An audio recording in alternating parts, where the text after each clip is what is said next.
Before we delve into the story, allow me to provide a bit of background information. My name is Jake, and I am 15 years old.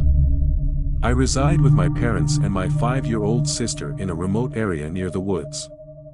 Local folklore suggests that the woods were once a site where adults were used in rituals, but the entities involved preferred children and would offer them as sacrifices to angels in exchange for good fortune. Personally, I view these tales as mere superstitions, as I have never believed in the supernatural and remained skeptical.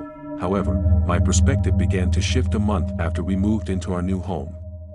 It was then that my sister's behavior took a peculiar turn. She exhibited an unsettling demeanor that I couldn't quite pinpoint.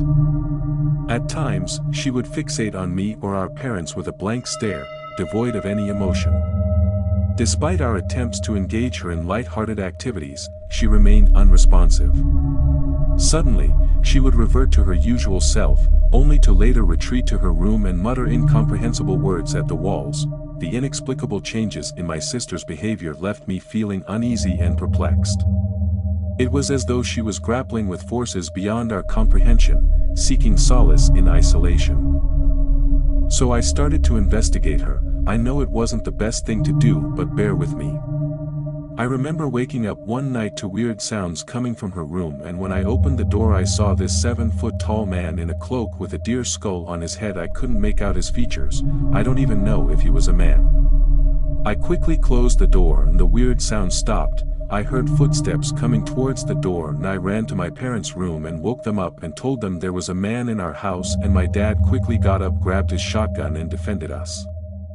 That was until my mom asked where my sister was, and I said I don't know, so my mom ran out the bedroom door and my dad followed, leaving me alone. I didn't know what to do, so I just sat down and cried for our safety. Then I heard a loud gunshot coming from downstairs. I was scared for my life. Then I heard my dad scream in pain as I heard his organ splatter on the walls and his blood dripping. I cried even more, hoping he was okay. My mom suddenly ran upstairs and came back into the room covered in blood. Then I heard the creature creep up the stairs slowly as I heard my sister's voice, but more demonic sounding. If you come out now, your sacrifice to the angels will be painless. She came into the room and my mom defended me as best as she could, but it was useless.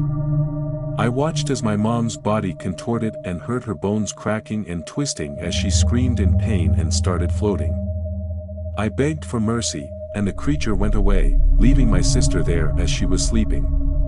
Not knowing any of this happened, I quickly called the police but hung up soon after. What was I gonna tell them anyway? So I went upstairs, packed my bags, went outside, and then I grabbed a shovel, picked up my mom and dug a hole for them poorly, and did the same for my dad, or what was left of them at least. I called the police again and said that there was a homicide and to come immediately. After that I hung up, and before leaving I left a note by my sister who was still sleeping. The note said, "If you're reading this, I'm already gone. This is my sister. Her name is Grace. Please take care of her. I didn't do this homicide. You wouldn't believe if I said what truly happened. Take care of my sister, and I'm sorry, but I'm long gone." After that I put it next to her, grabbed my bag filled with clothes, my phone and phone charger, and some food and water. After that I left. I'm writing this on the road right now, and I am long gone from the tragedy that happened today. A part of me thinks this is a dream, but I know it's not. I'm writing this in tears because of this thing that took my sister away from us and my parents. So please heed my warning. If you see a man or thing in a black cloak and a deer skull, run.